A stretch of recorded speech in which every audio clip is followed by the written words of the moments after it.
Andhra Pradesh two wheelers workers and welfare association రాష్ట్ర కార్యవర్గ సమావేశం ఒంగోలులో నిర్వహించారు. ఒంగోలు శాసనసభ్యులు దామచర్ల జనార్దన్, పార్లమెంటు సభ్యులు మాగుంట శ్రీనివాసులరెడ్డి హాజరయ్యారు. టూ వీలర్స్ అసోసియేషన్ సభ్యులకు తమ వంతు సహాయ సహకారాలు పూర్తి స్థాయిలో అందిస్తామని ఎంపీ, ఎమ్మెల్యే హామీ ఇచ్చారు. టూ వీలర్స్ మెకానిక్స్ అసోసియేషన్ ఎదుర్కొంటున్న సమస్యలను పరిష్కారం దిశగా కృషి చేస్తామని హామీ ఇచ్చారు. ఈ సమావేశంలో అసోసియేషన్ అధ్యక్షుడు ధర్మ, గౌరవాధ్యక్షుడు రమేష్, వ్యవస్థాపక అధ్యక్షుడు ఆసిఫ్, కార్యదర్శి రామకృష్ణతో పాటు పలు జిల్లాల నుంచి టూ వీలర్స్ అసోసియేషన్ నాయకులు, సభ్యులు పాల్గొన్నారు.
ఈరోజు ఒంగోలులో Andhra Pradesh two wheeler workers welfare association తరఫున స్టేట్ బాడీ సర్వసభ్య సమావేశం జరగడం జరిగిందండి.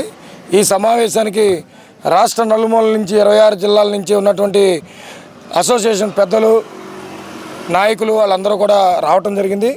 అట్లాగే ఈ 26 జిల్లాల్లో ఉన్నటువంటి ఈ టూ వీలర్ కార్మికుల బాగోగుల గురించి, మనకున్న వెల్ఫేర్ గురించి అన్ని విషయాల మీద అందరం కూడా కూలక్ష్యంగా చర్చించుకోవడం జరిగింది.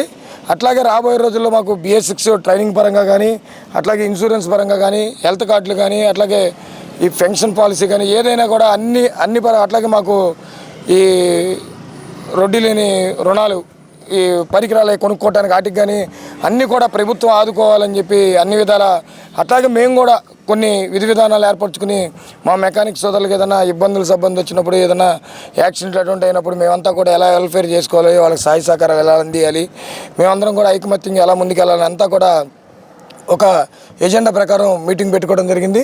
ఈ మీటింగ్కి ముఖ్య అతిథులుగా ఒంగోలు శాసనసభ్యులు దామచర్ల జనార్దన్ గారు, అట్లాగే ఒంగోలు పార్లమెంట్ సభ్యులు మాగుంట శ్రీనివాసరెడ్డి గారు, అట్లాగే ఒంగోలు మేయర్ గారు, అట్లాగే మన కావ్యపల్లి శ్రీని గారు అందరూ కూడా రావటం జరిగింది. వచ్చి వారు వంతుగా వారు కూడా చెప్పడం జరిగింది, ఈ ప్రభుత్వంలో మీరు గుర్తింపు పొందే విధంగా, అసంఘటిత కార్మికులు గుర్తింపు పొందే విధంగా మేము కూడా మీకు అండగా ఉంటామని చెప్పి వారు చెప్పడం జరిగింది.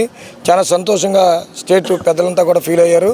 ఈ ప్రభుత్వంలో ఏదైనప్పటికీ ఈ 2 వీలర్ కార్మికుల్ని అసంఘటిత కార్మికులుగా చేర్చాలి. వాళ్ళని ఇంతవరకు కూడా రాష్ట్ర వ్యాప్తంగా కాదు ఆల్ ఇండియా లెవెల్లో కూడా మేము ఎంతోమంది ఈ మెకానిక్లు ఉన్నాం. కానీ ఇంతవరకు కేంద్ర ప్రభుత్వాలు కానీ రాష్ట్ర ప్రభుత్వాలు కానీ ఎయ్యి కూడా అసంఘటిత కార్మికుల కింద చేర్చపోవడం చాలా బాధాకరం. అట్లాగే నిన్న విజయవాడలో కూడా ఈ వరదలు ఏదైతే వచ్చి ఈ బళ్ళు అయ్యేవి కూడా ఇవన్నీ కూడా తడిసి ముద్దయ్య అన్నీ కూడా చెడిపోతే మా వాళ్ళందరూ కూడా క్యాంపులు పెట్టి మరామతులు చేస్తూ ఉన్నారు, ఫ్రీగా రిపేర్లు చేస్తూ ఉన్నారు. అట్లాగే వారం కూడా క్యాంపులు పెడతా ఉన్నాం. అట్లాగే అక్కడ ఉన్న పెద్దలందరూ కూడా బాండా ఉమా గారు కానీ, అట్లాగే ఎంపీ చిన్ని గారు కానీ అందరూ కూడా సహకరిస్తూ ఉన్నారు. ఏదేమైనప్పటికీ మా డిమాండ్స్ అన్నీ కూడా ఒకటే, మమ్మల్ని ఈ ప్రభుత్వం అసంఘటిత కార్మికుల కింద చేర్చి అన్ని విధాలా ఆదుకోవాలని చెప్పి మా పెద్దలందరూ నిర్ణయించడం జరిగింది. అట్లాగే మేము కూడా ఏ విధంగా వెల్ఫేర్ చేసుకోవాలనేది అంతా మాట్లాడుకుని ముందుకెళ్తా ఉన్నాం. ఈరోజు ఈ ప్రోగ్రాంకి 26 జిల్లాల నుంచి వచ్చినటువంటి 2 వీలర్ అసోసియేషన్ కార్మిక నాయకులందరికీ ఆంధ్రప్రదేశ్ అసోసియేషన్ తరఫున ప్రత్యేకమైన ధన్యవాదాలు.